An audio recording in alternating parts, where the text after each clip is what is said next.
Hey everyone, how's it going? On this week's video, I'll be breaking down why constantly pursuing bilateral exercises may not be the solution to your current issues. So, one of the things that I see a lot of is people trying to address lower back issues by performing glute bridges, addressing scapular or shoulder issues by doing band pull-aparts, constantly pushing both knees out during squats and deadlifts. And for the people that are constantly performing these actions and they're seeing no benefit from them, we have to ask ourselves the question of why are we doing or why are we performing these actions in that particular way. So when you look at the skeleton, when you look at the way that all of these, the architecture of the skeleton and how all the bones interact and interface with one another, you will start to realize a few things.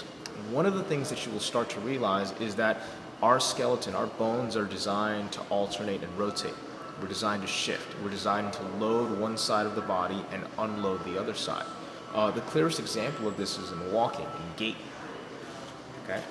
When we walk, when we load one side of our body, we are doing certain things at the level of the pelvis. So if we're going to land and take a step on that right side, our right hip is going to hike up. Our right hip is going to go into internal rotation. It's going to close, right? So it's going to start, screw it, I'm going to stand up.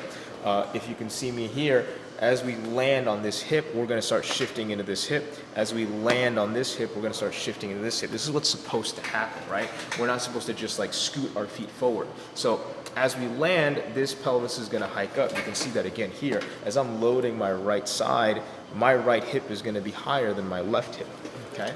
So now we're going to start walking. So right hip hike, right hip's internally rotated, left hip is externally rotated and dropped.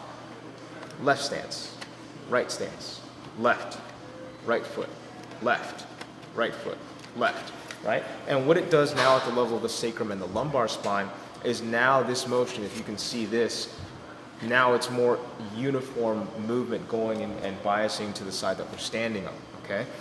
If we are only going to, I don't know why I put it down, if we're only going to stay fixed in this minimal movement at the level of the pelvis, then we're just kind of trying to scoot ourselves forward, right? Because we can no longer alternate, we can no longer shift, we can no longer rotate. And you see this every day with people that as you're seeing them walk around at the train station, like their pelvis, the level of their pelvis doesn't really change all that much, it stays flat. And so now a lot more motion is coming at the joint directly above that, which is the lumbar spine. So now their spine, their back is being forced to adapt and help with locomotion, right? We are not able to transfer forces as effectively because now we don't have access to a pelvis that shifts and alternates, all right? And another way that you can also see this is that people that waddle, or people that have their feet turned way out, as they're walking around because they don't have any inherent stability at the pelvis because it can't do and it can't move the way that it's designed to. So we spread our feet out, we flare our feet out, we try to gain as much sensory feedback from the ground as we can by increasing the surface area of contact, right? Because we're supposed to be able to shift at the hip so that we can keep a fairly narrow gait. But as we lose that ability at the level of the pelvis, now our feet have to spread out and flare so that we can feel more stable since we can't have access to this shifting mechanism higher up. Now, here's the thing. This shifting doesn't just happen at the level of the pelvis. This shifting, this level of alternation also happens in the rib cage. Now, most people think of the rib cage as a single piece, like it's not something that moves on its own, right? But that's not true at all. When you're landing, let's say, and you're loading the right side of the body, when you're compressing the right side of the body, those right ribs will start to internally rotate or rotate downward. So what happens to the other side of the rib cage? As one side rotates down, the other side starts to rotate up.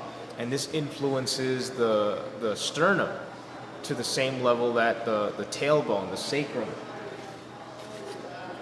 is influenced when we alternate at the level of the pelvis. So now, rib cage influences sternum.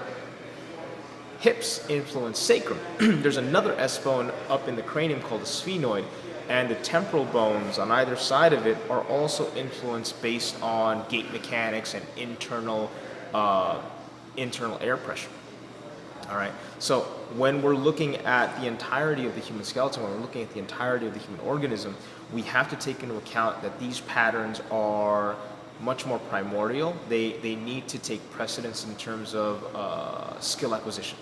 So if we're constantly trying to fix problems that might be unilateral in nature because we're not efficiently loading one side and unloading the other, then all we're really doing is driving further extension, further compensatory mechanisms, and we're really not going to be able to get anywhere because we're not addressing base issues, right? We're trying to force stiffness, force local stability by increasing tension at the muscular level, rather than allowing these structures to move through their natural range of motion, to move through their natural loading process and unloading process, so that there comes a time when part of the body's loaded, part of the body's unloaded, and